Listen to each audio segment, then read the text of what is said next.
الاولى 3 المدن في المغرب استعمرهم الاجانب، عايشين فيهم بحال الملوك. الاولى مراكش، اللي كنشوفوا الاحياء الراقيه في مراكش كنلقاوهم اللي مسيطرين عليهم الاجانب. عندك المدينه القديمه، الرياضات كاملهم كيتباعوا الاجانب، المغربي ما عندوش الحق يشري رياض تما. علاش؟ لان لي زاجونس ايموبيليير اللي مسيطرين على لي رياض كلهم اجانب، دونك تيبيعوا للاجانب. ليفيرناج، فاش شتي شي مغربي ساكن في ليفيرناج ابار الاسره الملكيه ما كاين حد حتى مغربي. لي زوتيل لي رياض اللي كاينين تما راه كلهم ديال الاجانب، دونك ليفيرناج كله ديال الاجانب. لا بالموري راه كامله ديال الاجانب، مسيطر عليها الاجانب. كيليز ها هو تبعهم. دونك 4 الاحياء راقيين في مراكش كاملهم مسيطرين عليهم الاجانب. المراكشيين فين عايشين في لابونليو، في المسيره 1، سيدي عباد، المسيره 2. ها طنجه حتى هي راه تابعه مراكش، العقار فيها راه كيطلع، لان جات في واحد الموقع استراتيجي بين اوروبا وافريقيا، دونك فورسيمون راه العقار كيطلع وكلشي كيبغي يستقر تما.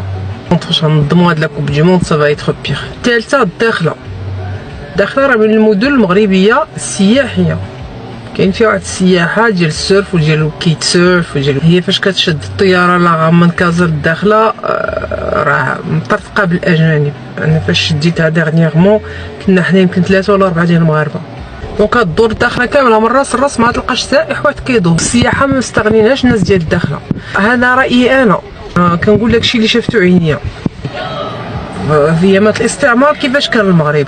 كانوا النصارى الاجانب الاوروبيين كيسكنوا في الفيلات وكيسكنوا في اماكن راقيه، والمغاربه كيسكنوا في البرارك. هادشي اللي كان، ورا دابا هادشي اللي كيبين لنا في مراكش. الاجانب تيسكنوا في الرياض وكيسكنوا في لا بالموري وفي الاحياء الراقيه، والمغاربه كتلقى في دور العسكر. قولوا لي شنو بان لكم في هادشي؟ 3 الناس نحسوا بروسنا ماشي مغاربه، حق الله العظيم. يعني انت تعيشي انت في هذه الحاله بحال هكا باش انا مغربيه لا كارت للسيونار ما عندي ما ندير بها. هذيك لا كارت للسيونار ما عندي ما ندير بها. ملي انا وليداتي ما جا معاهمش حدايا، راجلي ما جا معاش حدايا، ما باغاش انا الماكله، ما عند الله ينعل جد وشي ماكله. شحال من عام وحنا ناكله. شنو دارت لينا شي حاجه؟ بدات السكن. انا تنطالب وهاد السكينه كلها تطالب بالسكن، باغي نجمعوا وليداتنا. حسبنا الله ونعم الوكيل فيهم، وكاع هادو اللي فرقونا الله يجعل ربي يفرق ليهم الجلد على اللحم. ولينا حنا ولينا تنحسوا بروسنا. هذا علينا حقره، تمارس علينا ظلم وتمارست علينا حقره، ولا يمكن حنا اللي مسلمين ويمارسوا علينا هذا الظلم هذا. انا واحد من المتفوقين في الدراسه، ها هما 2 تاع الشهادات، شهاده تاع التفوق في المدرسه وشهاده تاع الفوكونطاك، والو. دابا انا الماستر ديالي مجهول، بلا ما تسنى مني الدوله اي حاجه، بلا ما نولي مهندس ولا والو. انا كان في عقلي نولي طبيب تاع السنان. دابا انا خصني نعود نمشي على الطبيب باش يزيدوا لي سناني. المستقبل ديالي ضاع. العام عندي الكطريام هاد العام، وعندي الموحد، عندي المحلي وعندي الجهوي. صافي ضعت 2 سيمانات حبست القرايه، مابقيتش كاع كنمشي كاع للمدرسه، حتى فاش غنمشي للمدرسه غنمرض، كنحس بالحقره، كنحس براسي تحقرت. وانا باقي صغير وتحقرت، والاحساس خايب، ما كتبغيش لعدوك، ما كتبغيش ليه. الحقره في بلادك وانت مغربي قح، وجدودك وباك وامك تزادوا في المغرب وكبروا في المغرب وكتحس بواحد الحقره خايبه. قريتوا في التربيه المواطنه على الحق والواجب؟ الحق لا ما كاينينش. سبحان الله العظيم، كان المواطنين خاصهم الواجبات، خاصهم يعطيوه واجبات والحق ديالهم ما كياخذوش. لاحظت هادي، الواجبات كيعطيوهم والحق ما كياخذوش. الضرائب كنخلصوهم وكلشي كنخلصوه، وكيف هو الحق ديالنا وحق السكن وحق. تمارس علينا ظلم وتمارست علينا حقره. السلام عليكم ورحمة الله وبركاته. تبعوا معي الفيديوهات. الأمر اللي حذرنا منه قد وقع. الأمر اللي حذرنا منه بمملكة المروك راه وقع. حذرناكم آلاف المرات من أنكم راكم تتعرضوا للاستعمار، وأن الجزائر مش هي العدو الحقيقي تاعكم. ما هي إلا أداة للتلهية تاعكم. كانوا يلهوكم بالجزائر في الوقت اللي كانوا يدوا لكم الأراضي تاعكم. اليوم خرجت طبقة في المروك كما رايحين نشوفوا في الفيديو، طبقة ولا نوع من المثقفين الذين يعدون من طائفة المثقفين، لأنهم يكون جو مثقفين وكون راكو فقتهم زمان. كاين واحد المثقفين كانوا فايقين من زمان كما ويحمان وكاع، لكن هادو فاقوا عاد من تالي. من قبل كانوا يتبعوا الخطابات تاع الجزائر وضد الجزائر، لكن اليوم هاهما فاقوا، ولكن فاقوا روطار. تبعوا معايا، تبعوا.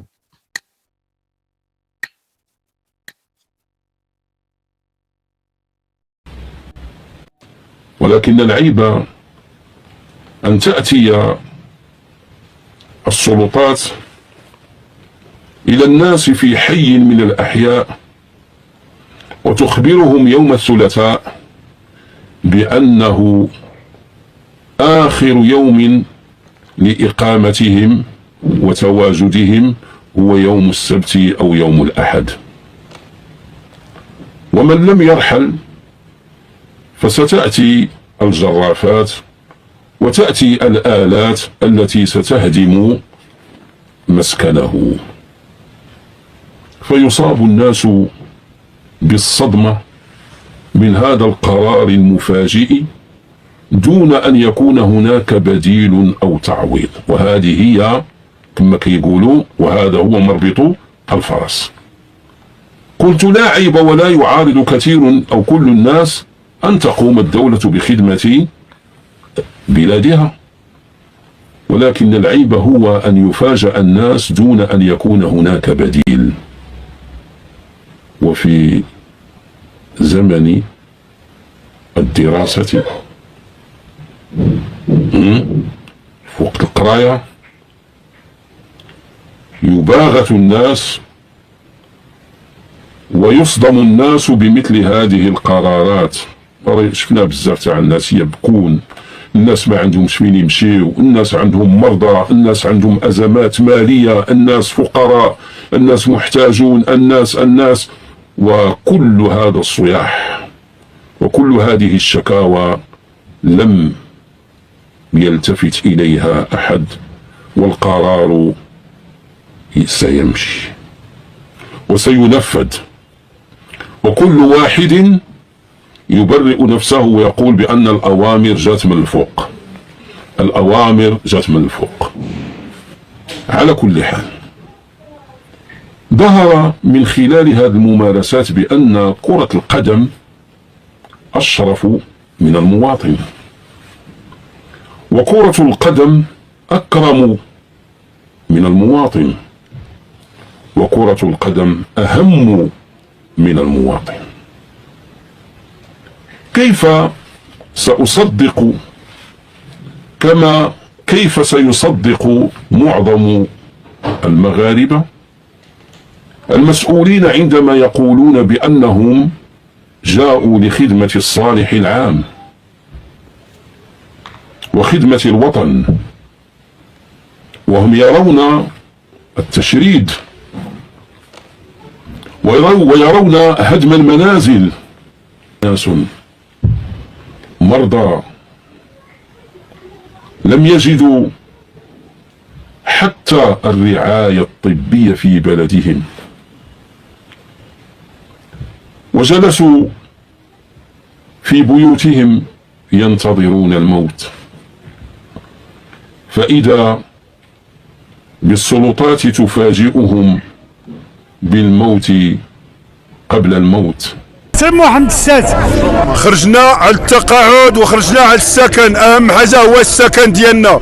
هاد الناس بغاو يخرجونا من ديورنا وتيتهجموا على عباد الله وتيحرضوا عباد الله، وحنا ما خارجينش. حنا ان شاء الله ما غاديش نخرجوا، واللي بغات تكون. حنا ساكنين مده من زمان، وهاد الناس جاو تيتحرضوا على عباد الله وتيقول لهم بغاو هاد الارض، بغاو شكون اللي بغا هاد الارض؟ واش هذوك الناس اللي غادي يجيو يسكنوا هنايا احسن منا حنايا؟ راه ما يمكنش. علاش حنا ما يسلموا يعاطي الناس سيدنا الامر ديالو باش يتسلم هادشي للساكنه الضعفاء، وهاد الناس يعرفوا على هاد المساكين جبرهم ضعاف. علاش ما قبلناش التعويض؟ داكشي ماشي في محلو. نعطيوك 5 المليون سير انت بنيها بها الدار ديالك، واش ماشي تعويض هذا؟ حنا بغينا اعاده الهيكله، هي اللي بغينا تفعيل المحضر اللي عطاني سيدنا. هادشي ها هو حدايا، ها هو كاين. حنا بغينا اعاده الهيكله، وإلا كان شي حلول اخرى شغلكم هذاك، حنا ما عندنا ما ندخلوا فيكم. اليوم خرجت ساكنه الحي العسكري المعروف بحي يوسف بن تشافيل للاحتجاج بسبب الوعود اللي تعطات لها وتقطعت من طرف العديد من المؤسسات سواء العسكريه او المدنيه بتمليك المنازل اللي قاطنيها. هذه الوعود انطلقت منذ 50 و60 سنه. اليوم كنتفاجئوا بواحد الاداره جديده، هذه الاداره كتفرض واحد الحلول اللي ما كتناسبش مع الساكنه. حنا اليوم كنطالبوا باش يتم الوفاء بالوعود التي قطعتها المؤسسات. حنا ولاد المؤسسات كنثقوا في المؤسسات. هذه المؤسسات قالت لنا غتملكوا هذه المنازل منذ الثمانينات وبدات كتملك في المنازل. عندنا الاخوان ديالنا اللي ساكنين حدانا راه تملكوا المنازل ديالهم، وصلوا حتى لواحد البلاصه وحبسوا ما بقاش بغاو يملكوا. في 2011 تعطانا واحد المعذر باعاده الهيكله وعدم الترحيل. اليوم هذا الشاب اللي كان عنده 40 سنه ساكن في الحي العسكري او هذا العسكري العسكري القديم او الجندي، فكان في العمر ديالو 40 و30 سنه، كان بالامكان ديالو يمشي يقلب في بلاصه اخرى، يمشي للمحامد كانت خاويه، كانت المسيره خاويه، نمشيو نقلبوا على راسنا ونشريو تما. ولكن السلطات وحداتنا قالت لكم هادو ديوركم، دخلوا الماء والضوء بمليون ونص في الثمانينات، عطاتنا محضر. دوك كاع جميع الوثائق عندنا مكتوبه كتاكد ان السلطات بغات تملكنا. اليوم انقلبت علينا، الا انقلبت علينا هاد السلطات حنا ماشي ضد المشروع، ولكن يجب انصاف جميع الساكنه. حنا كنطالبوا من هذا المنبر ان المقاربه تكون مقاربه تنزل الارض ويتفتح حوار مع الساكنه باش نعرفوا المشاكل. حنا سيدي كنطلبوا السكن ديالنا، عطانا الملك داكشي اللي دار لنا، بغينا السكن ديالنا. انا مر شاهد راجلي من 60 وانا هنايا من عام 60 باقي كاع ما دزتنتو الدنيا وانا ساكنه هنا، ودابا بغاو يرحلوا لنا من هذا الدور. علاش؟ راجلي مات في الصحراء ما شفتوش من 84 وخلاني 7 الاولاد، ودابا بغاو يخرجوني من الدار من طوب الهبيل، ماشي فيلا ماشي بيسين غير طوب الهبيل، وبغاو يشردونا ومريضه عندي القلب عندي رجل. الا مشيت للعزوزيه شكون بغا يوصلني للسبيطار؟ ماشي غير ملايين كلشي شيكات وكلشي مريض، كلشي مريض. ولادنا فين بغاو يقراو؟ حنا فين بغينا نمشيو للسبيطار كان اللي حدانا. الارمله كاش 12000 و 14000 فين غتمشي؟ خلينا في بلاصتنا. عطانا الملك، حنا كنعرفوا الملك عطا لنا يطبقوا لنا القرار ديال سيدنا، هادشي اللي بغينا. وعاش الملك والله ينصرنا وينصركم. انا سيدي خارجين تنطلبوا الحقوق ديالنا، دوزنا لحياتنا في الصحاري، ضربنا تماره، تكرفسنا، خلينا ولادنا ما كنجيو غير مره حتى كنجيو ولادنا كيجريو. هادشي اللهم انا منكر. السكن العشوائي حاجزنا فيه، حنا بغينا الحق ديالنا، السكن ديالنا، باش يلوحونا للعزوزيه نهار الاخر يلوحونا للعزوزيه، والتقاعد ما خلونا فيه والو. كنطلبوا الحقوق ديالنا والله يجازيهم بخير، يعطيونا الحقوق ديالنا. كنطلبوا تنطلبوا السكن ديالنا، كنطلبوا السكن، ما كنطلبوا حتى شي حاجه مغيره، كنطلبوا غير السكن ديالنا. السكن عندنا ولادنا، راه عندي ولدي راه هو في الصحر كيضرب تماره وخلي ولادو، اش غندير لهم؟ فين غنديهم؟ يلا باش غنكري 30000 ريال اللي خلاو لي نمشي نكري بها ولا نشري بها التعويض؟ لا ما كاين التعويض. اشنا هو التعويض؟ كيعطيو التعويض 6 و6 و5 المليون في العزوزيه، باش غادي تبني؟ قال لك سير كريتا تبني، ماش غتبني؟ والشركه مجهوله. ارمالات اللي كتشد 10,000 ريال 20,000 ريال باش غتبني؟ ما عندها باش غتبني. حنا مخلين لها 30,000 اش غدير لك؟ عندي 5 نفوسه في الدار، باش غناكلهم، باش غنشربهم، باش غنكري؟ ماشي معقول هذا الشيء. اللهم انا منكر هذا الشيء. دوزنا حياتنا في الصحراء، حنا اللي خلينا المشاريع العباد الله. كل ما حنا كل البروزاريو هزوهم من فراشهم، حنا كيجوز علينا بالنهار في الصحراء، باقي الرمله في كرشنا دابا الدروك. في 79 دخلنا الارمي راه تكرفسنا فيها حنا.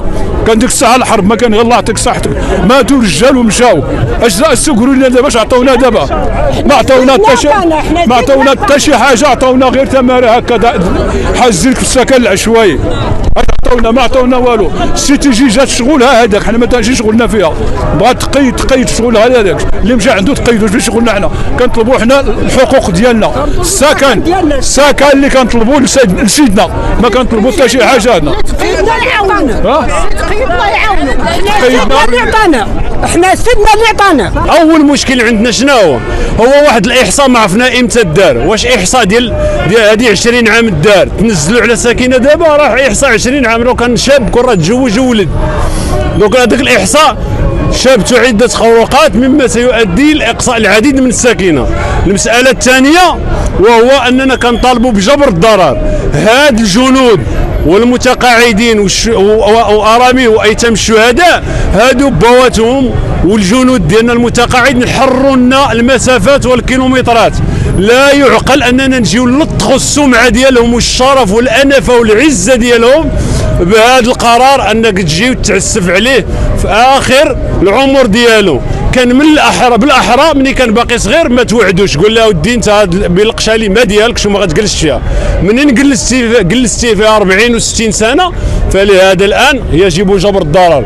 الا كان مشروع غينزل في بالقشالي، حنا ماشي ضد هذا المشروع، يا اما يتم ادماج ديالنا في هذا المشروع او لا يتم ارضاء وانصاف الجميع. حنا كنطالبوا فقط بانصاف جميع الساكنه، حتى شي واحد من الساكنه ما يتضرر. هذه النقطه الاولى. النقطه الثانيه كنطالبوا باش تكون مقاربه اجتماعيه للارملات. راه عندنا ارملات مساكن الله لا حول لهم ولا قوه. واش ارمله كتشد 20,000 غادي نحطوها بين فكي الغلاء والتضخم والمعيشه، وغتزيدها حتى هو شي حل اللي ما غيرضيهاش او يخلق لها مشكل؟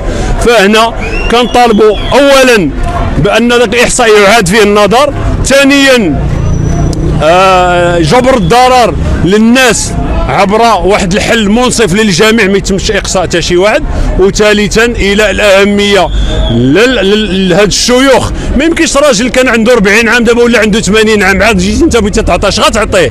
راه صافي هذا من هنا للقبر. راه كاينين الناس اللي توفاو لينا دابا، راه البارح توفى النوع هادشي.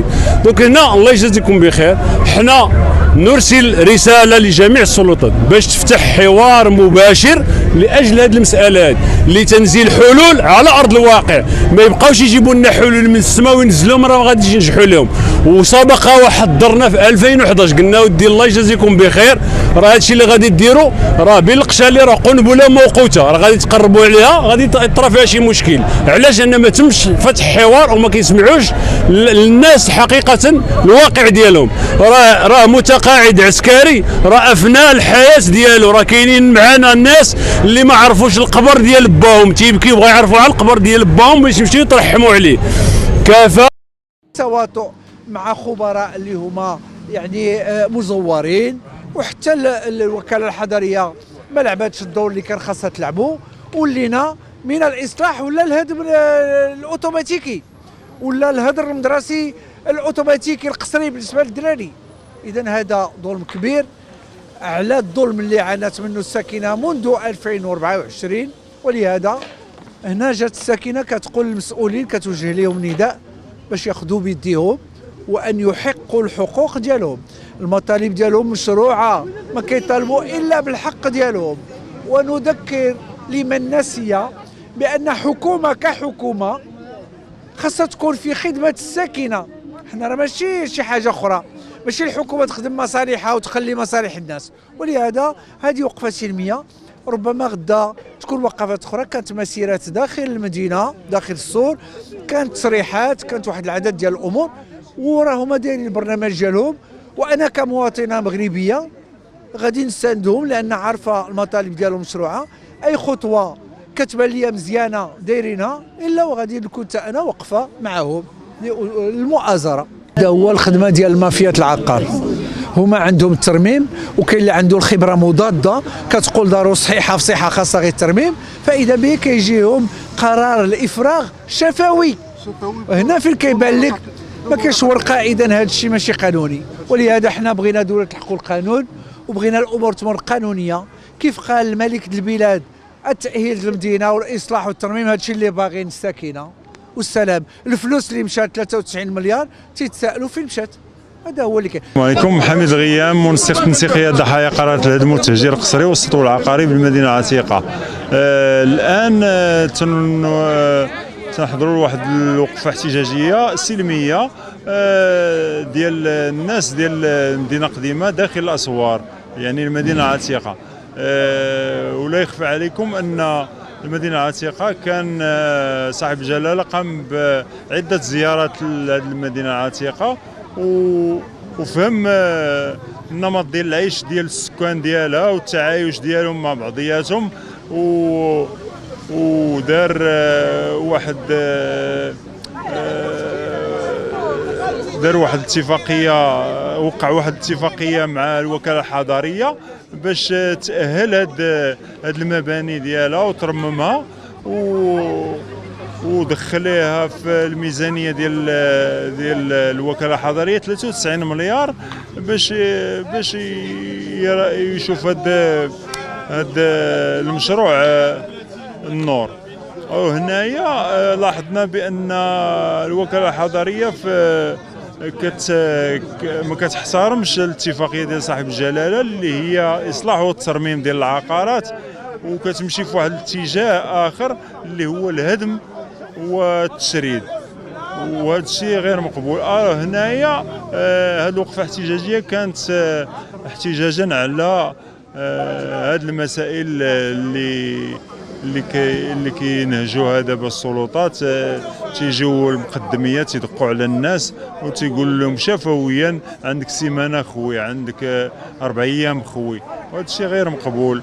ان حنا خصنا نكونوا حنا في دوله الحق والقانون، خصنا نكونوا قانونيين ونتعاملوا بدوله المؤسسات، ماشي الا كانت مؤسسه غادي تبقى تعامل معك شفويا. راه ما بقيناش مؤسسه، راه ولاو عاوتاني في الفوضى. الور هنايا الحمد لله واخا هكذاك كما تنقولوا هاد السكان عندنا ناس واعيين والناس مثقفين، يعني تياخذوا بعين الاعتبار هاد الممارسات هادي، وما تيحتجوش، ما تيشوفوا هما هاد الممارسات هي غير منطقيه،